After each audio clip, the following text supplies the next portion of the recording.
दोस्तों एक मेरा छठी मैया का गीत जा रहा है, जैसा हो कमेंट में कहना है, सब्सक्राइब शेयर करना है। बोल चला। बड़ैया सुनी के आए छठी मैया, बड़ैया सुनी के तोरे दुआरे गो अंधा पुकारे, तोरे दुआरे गो अंधा पुकारे।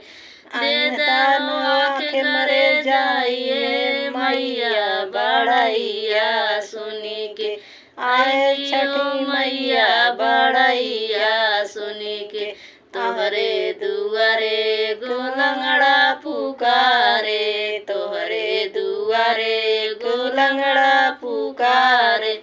देदा पायर घरे जाइए मैया, बड़ैया सुनी के आए छठी मैया, बड़ैया सुनी के तोहरे दुआरे गो बाजिन पुकारे, तोहरे दुआरे गो बाजिन पुकारे।